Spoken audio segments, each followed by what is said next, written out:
Hello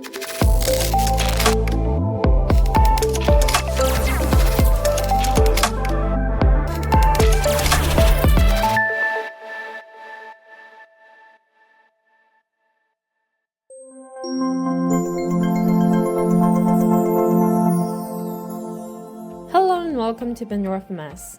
In today's video, we will explore the integration with Pandora ITSM, how to configure it, and the additional advantages and options it provides for any environment.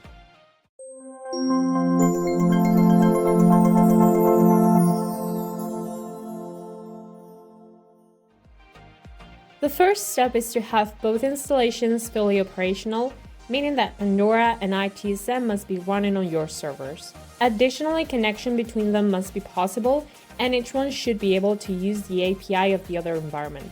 Now, you may configure this from the general configuration view in both web consoles. Just add the desired IP address to allow access, or you may also use the asterisk symbol to allow API access from any device. Once configured, you need to get an API access token from ITSM through its console. To that end, while logged into your administrator account, go to People, Edit My User section, and at the bottom you will find the Create a Token API v2 section. Just give it a name and set an expiration date. Then click Create Token and the view will refresh. A blue notification will display the generated token. Copy it immediately, as once the view is refreshed again, it will disappear and cannot be recovered. In that case, you would have to generate a new one, and you could also delete the old one. Once you have the ITSM API version 2 access token, head over to Pandora. Access the general setup view by clicking on the gear icon at the top right corner, and then navigate to the ITSM section located in the central area of the tabs. By default, ITSM integration is disabled, so you will need to enable the activation token. This will display the configuration form. There will be another token called Pandora ITSM configuration at user level, which allows configuring integrations separately for each user. It is very useful if you wish to assign different access levels to each user. For this tutorial, we will use the general configuration, which allows all users to connect with the same permissions to the ITSM environment. You will need to type in the URL of your ITSM console, adding /API/v2 to the end of the base ITSM URL, and then enter the token in its corresponding field. Once done, you may click Test to check whether the connection from Pandora to the ITSM API was successful. Additionally, you must also add /API/v2 to the URL of your Pandora console that appears in the URL Connect to API Pandora FMS field. Next, click on Update and Continue at the bottom right to apply and save the changes. Once the changes have been applied, you may click on the second Test button to verify that ITSM can access Pandora's API. If everything was correct, you will also be able to see the Pandora node you just linked to ITSM from the ITSM console in the Setup Pandora FMS inventory view. Here you may also check the inventory synchronization status from Pandora to ITSM, allowing ITSM to store data about the agents you have in Pandora.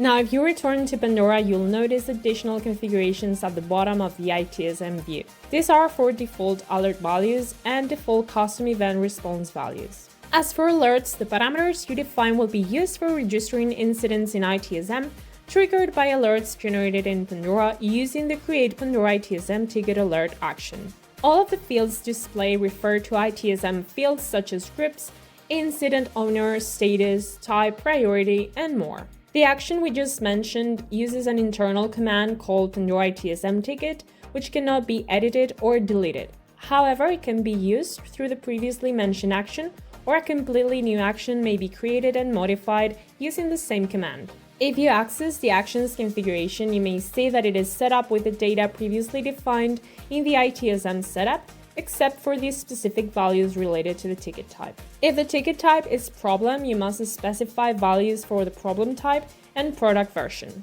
And if the ticket type is question, you must provide your experience or insights about the issue. If you return to the ITSM setup in Pandora, you will see the last section to configure, which is the creation of incidents from events. In terms of setup, this will be essentially the same as the alert section, but focused on creating incidents in ITSM based on events generated in Pandora. This is done using the Create Ticket in Pandora ITSM from Event, Custom Event Response, which can be found in the Responses section within an event. This action can only be executed individually, meaning it cannot be used in bulk from the event table view. When creating an incident this way, you may verify that the incident creation form that opens will display the data specified in the ITSM configuration view of the Pandora console.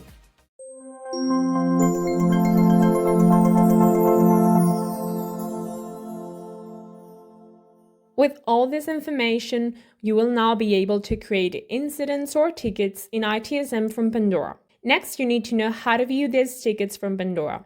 To do this, go to the Operation ITSM Tickets List view. By default, all tickets in the environment will be displayed here. You will be able to see details such as, for example, the ticket name, the group and company they belong to, their status and resolution, the ticket's priority, the last updated date, the creation date, the creator, the current owner of the ticket, and whether it is related to any Pandora agent. Additionally, there is an Actions column where you may choose to edit, view, or delete the ticket directly from Pandora console. For filtering, there is a section at the top of the view. Here you may use a free search filter to search by ticket name, creator, or owner. There are also more specific filters to narrow down results by agent, status, priority, group, or ticket creation date ranges. And that's it for today's video. Don't forget to give it a like and subscribe if you enjoyed it.